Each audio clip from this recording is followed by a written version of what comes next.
and welcome to the I'm You podcast. But before we get started, please like, share, subscribe, and leave a comment. I'd love to hear from you.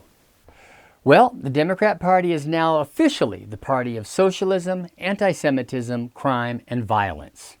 You know, I never used to say that about Democrats. And you know why? Because they weren't socialist and anti-Semitic and violent.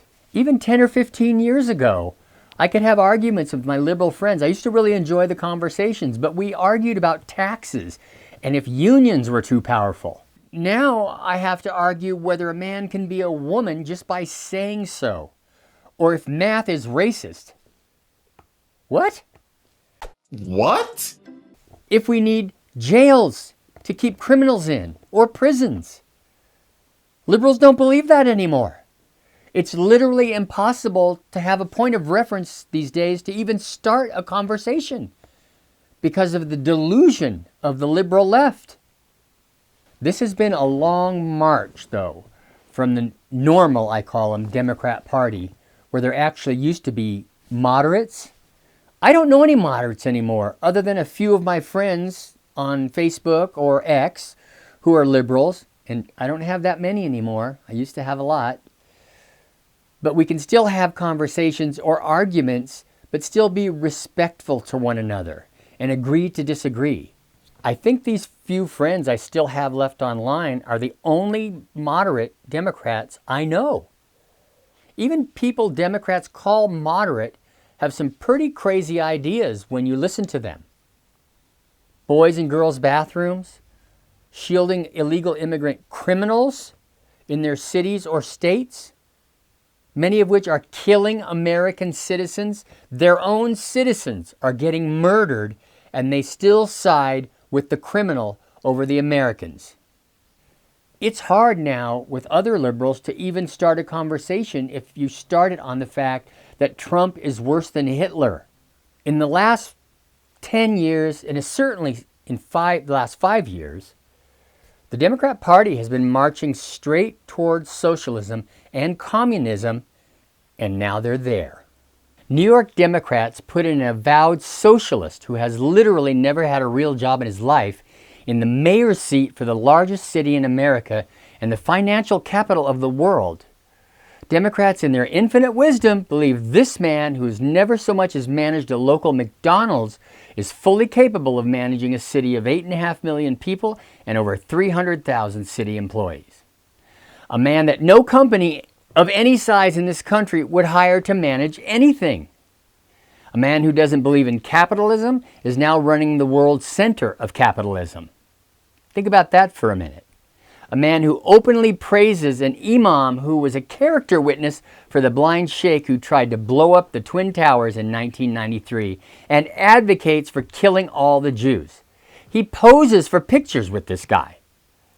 So here's Democrats' basic thought process.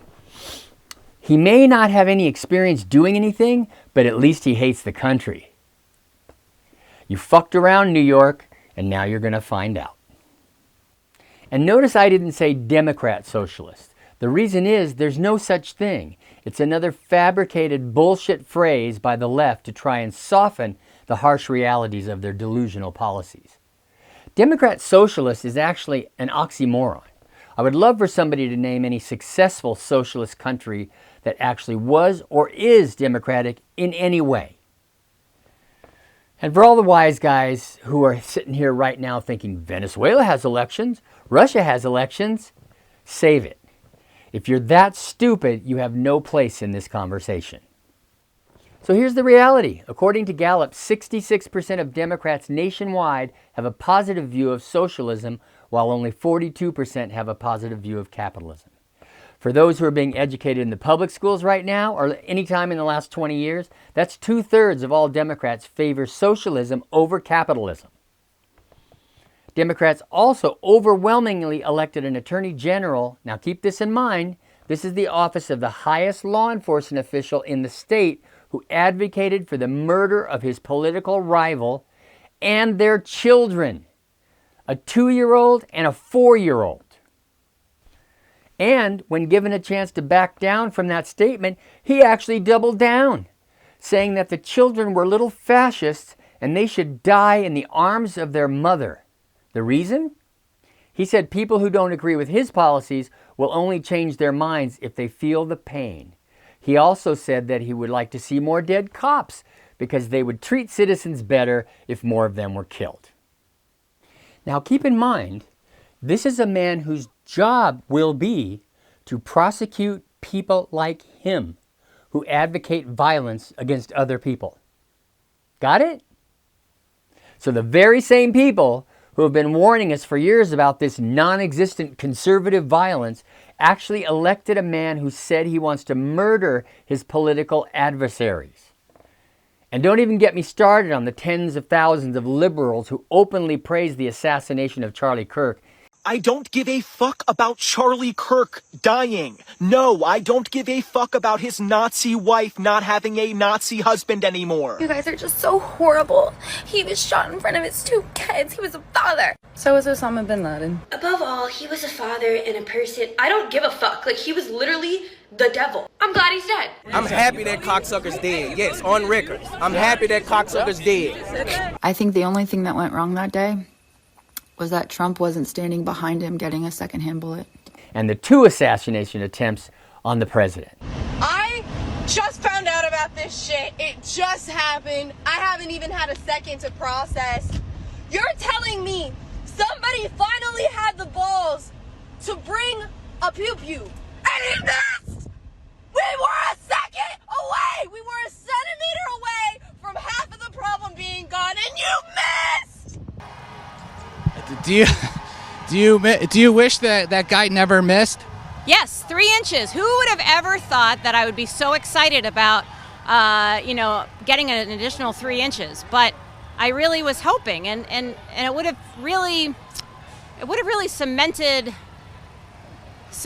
the idea. I really regret that he wasn't on the target. Now, murder is apparently okay with the Democrat Party as long as you can retain power. So in other words, if you murder the right people, we're cool. Both of the governors they elected in New Jersey and Virginia, by the way, are sanctuary state advocates. And although Mikey Sherrill in New Jersey said she'd work with the president on some issues, Abigail Spanberger said she would absolutely not work with him on anything. Her irrational hatred of the president is more important to her than the welfare of her own constituents. And by the way, they also both support naked men in your young daughter's locker rooms and bathrooms. And can we please stop showing these stupid-ass polls of the approval ratings of the 2 parties? Right now, 67% of Democrats think their own party is completely out of touch, but they went ahead and voted for them anyway, like they always do, by the way. And as a testament to the Democrat voters' intelligence, they voted in all the same people who helped cause their economic pain in the last 5 years. And as their own party right now is withholding their paychecks and keeping food from their children's mouths. It's obvious Democrat voters, even when it's sometimes against their own best interests, only want their party in power no matter what the price. So let's recap. The Democrat Party is now anti-capitalist, anti-Semitic, anti-free speech, anti-democracy, and anti-law enforcement, up to and including attacking law enforcement officers nationwide, and even calling for the assassination of law enforcement officers like ICE. There are hundreds of posts all over social media calling for the death of ICE officers who are just doing their jobs. Hi, ICE agents have children too. Most of them have children too. And it's not as hard as you think to figure out who they are, where they go to school, their names. It's not hard at all. Honestly, I think if you're an immigration lawyer, you should just start carrying a gun around, and whenever an ICE agent tries to detain someone illegally, you just take that gun and put it to the head of that person trying to detain them and pull the fucking trigger. You gotta grab a gun! We gotta turn around the guns on this fascist system! These ICE agents gotta get shot and wiped out! The state machinery, that's a full display right there, has to get wiped out! And as I mentioned earlier, in the Virginia Attorney General's race, where Democrats supported a man who openly called for the killing of police officers. Remember, I've said it before and I'll say it again. You can vote your way into socialism, but you can't vote your way out. The reason I'm adding the party of murder is because right now, and you can check it if you want because it's easy to find, there are thousands, probably tens of thousands of posts online, on X, on TikTok, and all the other social media sites calling for the death of Republican and conservative politicians, and in some cases, the death of all conservatives, okay? Not to mention the fact they tried to kill the president twice, and they actually killed Charlie Kirk. Just a nice father, husband, going out to talk to college students like Democrats have always said they wanted to. Remember the old, we need to have a conversation, or there should be a dialogue? Well, that's exactly what Charlie Kirk did. He went out and talked to people, many who disagreed with him, and did it respectfully. Now, how many minds did he change? I don't know.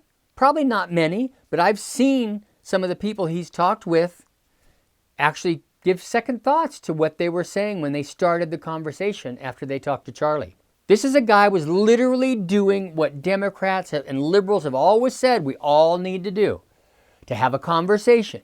And what did he get? They murdered him. And there are hundreds of thousands of posts all over social media, again, the scourge of society, in my opinion, by the way, celebrating his death. People were dressing up for Halloween in t-shirts stained with blood on their necks, actually making symbols when they're walking by of getting shot in the neck. This is your new Democrat Party, folks. These are the people that are voting in socialists and communists. Their irrational hatred for Donald Trump, and it is irrational, by the way, has just completely eroded their ability to reason. Some people honestly believe he should be killed, that he's worse than Hitler, who murdered 6 million Jews and caused the death of 50 million people around the world in World War II. Donald Trump is worse than him. This is a man who has now stopped 8 wars. One war between Gaza and Israel, they've been protesting for 3 years to stop, to free Palestine. Well, Donald Trump just freed Palestine, and you know what I saw online yesterday? A post from a leftist group saying, we want a peace agreement that Donald Trump didn't make. He's lowered our taxes. He's increased our income by $2,000 a year already in 9 months. He's closed the border. He's deporting murderers, rapists, and child molesters, and still he's somehow the worst human on earth. Say, hold up, wait a minute, something ain't right. But you know what? Whenever I ask one of my liberal friends to simply tell me, name something the president has done. Not that he said, that he's done. An executive order, a bill he's signed, a policy that he's put forward that has hurt you or anyone you know. And you know what? Not one single one of them could name anything. And you know what I get? Every time I ask that question, I get Orange Man bad. Trump's Hitler. Stop it. Get some help. Even when I repeat, okay, if he's done so many evil things, just tell me what they are. Tell me something that's hurt you personally that is Donald Trump's fault. And I have yet to get an answer. And we're talking now, what, 5, almost 10 years? So how can you even have a conversation to try to settle some issue with people who have a knee-jerk reaction without any facts? I don't know. I'd like to find a way, though. You know, having said all that, though, I think one of the worst things TDS has done to the left is that they're openly crowing about rejecting their friends and their family members, including their own parents, because of politics. And unfortunately, I have to say, I've been a victim of that as well. I've had friends of 40, even 50 years who basically started ghosting me and rejecting me outright when I started supporting President Trump. You know, it would never dawn on me, ever, to destroy a 50-year-old friendship over politics. It's just amazing to me. And I know a lot of people I vehemently disagree with, but it's never entered my mind to reject them from my life. You know, my own sister-in-law is an avowed leftist, But we had dinner the other night. She comes over all the time. We just agree we don't talk politics because we know we're not going to agree on anything. But that's the biggest tragedy, I feel. And I don't understand my friends. I just don't. I never thought they were the type of people who would abandon me over something like politics. But you know what? If they came back to me today and said, let's bury the hatchet, let's be friends again, I would openly embrace them. I would love them as much now as I ever did because I never stopped. It's just bizarre to me. TDS has basically not only caused them to reject their own intellect, but to reject their humanity. And I just don't understand it. I really can't formulate what they're thinking in their mind. I'm the same person that all of these people have known for 40 or 50 years. I've always been a conservative since I've been an adult anyway, and nothing has changed. It really is truly a shame. They don't realize how much they're missing in their life by rejecting people who have stood by them their entire lives. Now, I must say, even through the sadness of losing such dear friends, I've also felt the joy of friends reconnecting with me. I had one of my best friends from high school who I've known literally 50 years. We were best pals. She kind of cut me loose too, but came back this year and just said, you know what? Our friendship is more important than the politics. And I embrace her wholeheartedly. She made my day, my week, my month, or even my year. By just saying, look, you have your opinions, I have my opinions, but let's be friends. This is too important to lose over something like politics. And if those normal Democrats, how many there are left, don't hurry up and purge this vile, putrid disease from their party, they're going to go the way of the dodo bird. And I have to say, they're almost there. So hurry up, guys. There's not much time. Once the Democrat Party is gone as we knew it, it's never coming back. But I want to make something else clear. As much as I believe the Democrats have become a delusional and destructive party, I'm not letting the Republicans off the hook here.